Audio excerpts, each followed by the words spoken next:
penduduknya sangat padat ini. Kalau orang-orang nggak mau keluar, karena kerjaan banyak mas.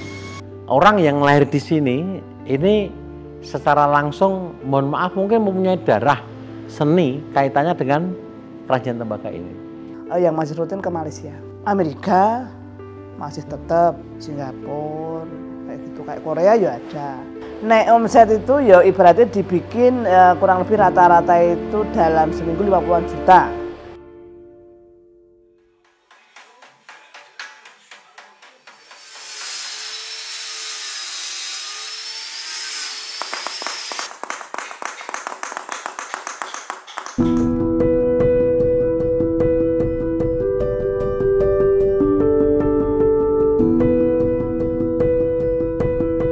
Tumang itu sebuah nama sebuah dukuh atau dusun. Jadi nama desanya adalah Cepoko. Jadi Tumang itu sebuah wilayah bagian dari pemerintah desa Cepoko, kecamatan Cepoko, Kabupaten Boyolali. Penduduk desa Cepoko ini kurang lebih 9.300 jiwa. Juga terdiri dari sekitar 2.600 kepala keluarga. Dari jumlah tersebut 50%-nya lebih sedikit itu menggantungkan hidup atau mata pencahariannya dari kerajinan logam. Kemudian yang 50% adalah dia sebagai petani yang besar, kemudian dan perdagangan dan lain-lainnya. Jadi 50% di sini, kurang lebih 50% lebih sedikit yang ke pengrajin, itu adalah ada yang sebagai pengrajin, ada yang sebagai pemasarannya, ada juga yang mereka sebagai membuka showroomnya, dan mereka sekarang punya spesialisasi masing-masing. Artinya ada yang membuat bentukannya kalau ya kerajinan, kemudian ada yang akhirnya mengukirnya, tapi juga ada yang akhirnya dia menjadi finishingnya. Ada yang menekuni terkhusus untuk patung, ada yang kaligrafi, ada juga yang bentuk-bentuk lainnya sesuai dengan custom atau pemasaran dari masyarakat. Jadi lebih dari 50% tadi menggantungkan hidup itu bukan berarti semua sebagai pengrajin, tapi yang hidup dari sektor kerajinan. Kayak gini mas, kebetulan ini itu dulu kalau sejarah itu kan ini telah dari kerajaan Jogja itu dari Pangerogorasi. Itu ada orang yang semalam di sini, di makam Tumang, namanya Rogosasi. Dan ada empu dari Solo, empu Supol namanya, dari Solo. Kebetulan dikembangkan sini tahun lama ya, udah zaman. Terus Tumang Tuan lah, kebetulan sini itu mas ada jejak bikin rumah tangga mas, bikin kenteng, dandang, wali, itu mas untuk atap dapur.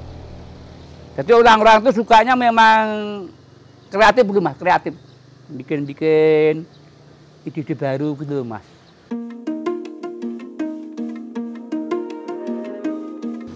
Jadi kalau mulai usaha ini tahun 90 ya. Ya kan dulu saya dulu dari sejak sekolah SMA udah mulai dagang. Tapi dulu dandang mas, dandang, kenteng rumah, atap rumah tangga. Kebetulan tahun 89 ada pemerintah itu mengembangkan tembaga supaya dikembangkan untuk aksesoris. Misalnya semacam guci gitu mas, vas bunga gitu. Saya akhirnya tertarik terus bikin usaha gitu, usaha kerajinan. Tapi yo bertahap demi tahap ya. Saya dulu kan mas di Kaudo itu suruh nyuplai material. Karena ini kebetulan banyak pengrajin. Ya udah mengikuti jejak pemerintah. Jadi benar pemerintah itu mengembangkan untuk vas bunga, pucuk-pucuk masuk masjid gitu mas. Terus lama-lama tahun 94 saya 97 ya ada kerjaan di Seraton Surabaya, Pakuan Jati. Tahun 96 tahun 97 di Hotel Niko Bali sama Hotel Bali Big itu pas pada perubahan itu mas, renovasi ya, juga terbakar toh renovasi. Saya juga ikut mengikuti nyuplai sana. Akhirnya itu kan saya nyuplai hotel. Ada orang nginap, siapa yang bikin? Kan otomatis kesini mas, otomatis kesini di Pak Supri gitu mas. Nah kena nggak ada hotel di Solo, Hotel Agas lah, di Sunan ya. Ada orang minat, tamu bule, pejabat, misalnya menteri itu kan tanya yang garap siapa, ya, bikin gini. Kan contoh tanya ke hotelnya langsung, sini man ke sini mas.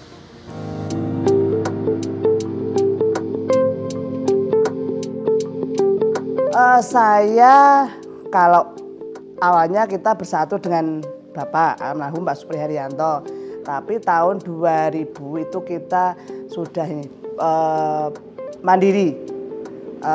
Awalnya Tresna Galeri dan sekarang menjadi Nuansa.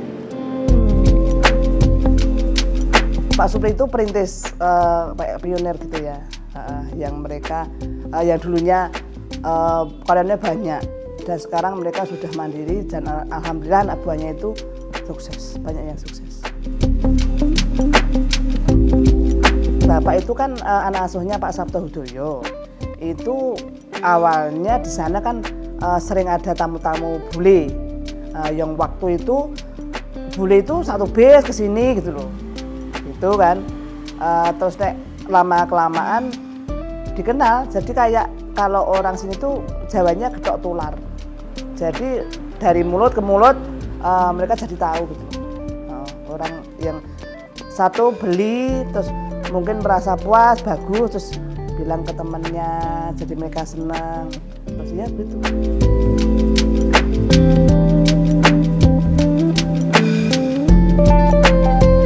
Nama saya Dudi Rahmawan, selaku pemilik Iwan Jaya Logam Kerajinan Tembaga dan Kuningan. Saya berasal dari Tumang Tegalrejo, RT 06 RW 9 Cepogo Biolali. Asli dari Tumang, anak dari orang Tumang juga. Saya memulai usaha ini berawal dari saya juga terjun dan ikut bekerja di salah satu pengrajin di daerah sini juga. Pada akhirnya tahun berganti tahun saya membuka lapangan pekerjaan sendiri karena saya ingin belajar juga mendalami kerajinan tembaga dan kuningan ini. Di sini karena apa itu sekarang zamannya zaman komputerisasi dan mainnya di online, jadi kebanyakan generasi muda ya belajar untuk menjual secara online gitu. Tanpa ada di rumah pun nggak ada showroom ataupun pengrajin ya bisa jalan juga. Kita manfaatkan online juga untuk biar orang banyak mengenal juga dan sasarannya pun juga luas juga, nggak cuma di lokal saja. Kalau saya pembuatan di seluruh Indonesia, jadi kalau hampir semua di seluruh Indonesia sudah kita kerjakan, walaupun kadang ada yang instansi pemerintahan, ada yang perumahan, ada yang milik pribadi, dan pernah juga dapat pesanan dari Eropa. Jadi tapi kita pun juga nggak langsung ke orangnya langsung, jadi kita lewat PT yang menjalankan di daerah sini. Kalau ya omset rata-rata 50 juta per bulan bisa, paling tinggi. Seburuk-buruknya per bulan ya di angka kurang lebih 20 juta.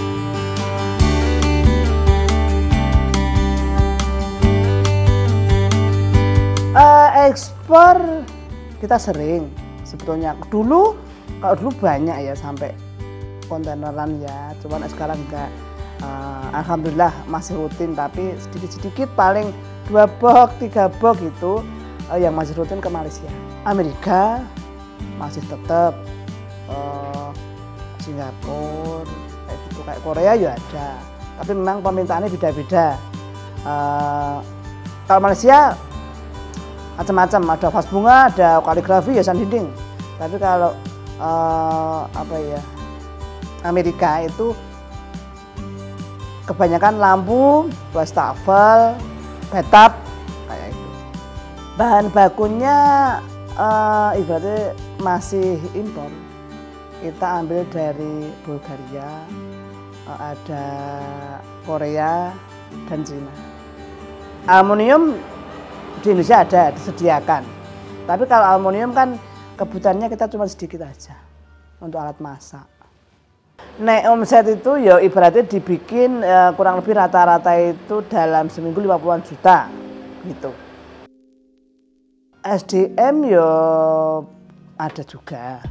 Soalnya kan kalau untuk orderan banyak itu kan SDM-nya ini ya kurang. Kita kurang tenaga ahli. Tapi ya alhamdulillah sekarang kan ini ya berjalannya waktu kan dipermudah. Kita kalau dulu kita gambar, kita desain kan pakai ini ya, pakai tangan ya. Nah sekarang tinggal klik, kita udah tinggal nulis aja kan udah muncul. Mau cari apa, cuman kita perbaiki lah. Terus keterbatasan di SDM itu kan kalau kebutuhan banyak, kita kan nggak mampu. Jadi mesti ditambahi dengan peralatan. Ya misalnya mau bikin 100 biji gitu. Untuk yang awal-awal setelah penyambungan itu kayak dipres tapi masih setengah jadi. Kalau untuk fullnya tetap kita pakai handmade.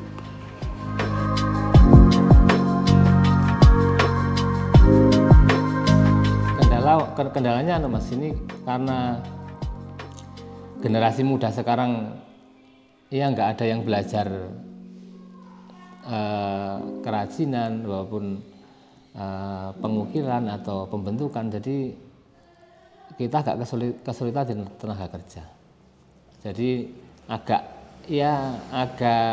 sekarang kan kebanyakan orang menjual bukan membuat, gitu. Kendalanya itu aja.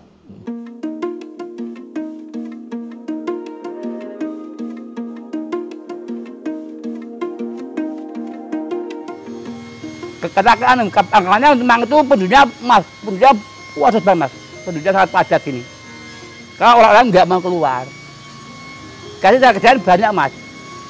Bisa misalnya ambil gaji per hari 150 bisa mas, lembur itu mas, ngejar waktu bisa mas. Jadi macam-macam caranya. Jadi orang-orang itu suka di rumah nggak pergi-pergi. Untuk anak muda di sini memang jujur, kalau untuk produksi itu susah. Kebanyakan milih yang pemasaran, jadi ndang untuk duit dan cepat dapat uang. Yang gampang. Kalau yang produksi itu mereka pilih yang mudah-mudah, finishing aja. Dorongan dari pemerintah banyak. Kalau dulu itu malah dibantu dengan peralatan kayak pelatihan gitu loh. Nah, sekarang ya ini tetap pelatihan tetap berjalan ya, ditambah kalau sekarang itu ini kita diajak pameran kayak gitu, disponsori.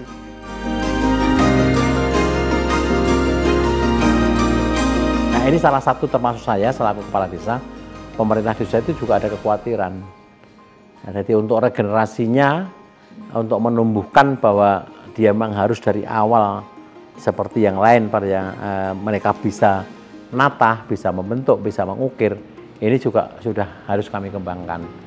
Salah satu yang sudah kami usahakan adalah kami sudah sampaikan kepada Boyolali, Pemda, dan sekarang untuk wilayah Desa Cepogo ini, Desa Cepogo ya, SD, SMP itu untuk muatan lokalnya sekarang sudah ada ukir tembaga Kuningan ini. Ini salah satu bentuk bagaimana kami harus melestarikan dengan ini. Tahun 2021, karena ini merupakan kerajinan turun-temurun, ini akhirnya kami daftarkan di Warisan Budaya Tak Benda di Kementerian Kebudayaan. Itu sudah kelar tahun 2021, akhirnya kami diberikan sertifikat Warisan Budaya Tak Benda. Kenapa warisan budaya tak benda? Karena ini yang diwariskan adalah keahliannya. Keahlian otodidak yang ada di Tumang ini yang berbeda. Orang yang lahir di sini, ini secara langsung, mohon maaf mungkin mempunyai darah seni kaitannya dengan kerajinan tembaga ini. Jadi saya punya harapan untuk Tumang ini melestarikan warisan budaya tak benda ini sehingga tetap menjadi mata pencaharian warga yang bisa diharapkan untuk mensejahterakan warga. Desa akan ikut berkontribusi untuk memberikan fasilitas agar kerajinan ini akan tetap lestari ke depan, kemudian tetap akan menjadikan salah satu mata pencaharian yang bisa memakmurkan masyarakat. Bentuk perlindungannya kami sudah memberikan pemerintah desa dengan adanya warisan budaya tak benda dari kementerian. Meskipun yang diwariskan adalah keahliannya, artinya kami memberikan proteksi kepada masyarakat Tumang bahwa wilayah desa lain bisa sebagai penyangga, namun tidak akan bisa membuat atau mempunyai brand sendiri. Brandnya tetap kerajinannya adalah Tumang. Ini, sehingga dengan begitu kan insya Allah sampai ke depan kaitannya dengan masalah kerajinan akan tetap terjaga.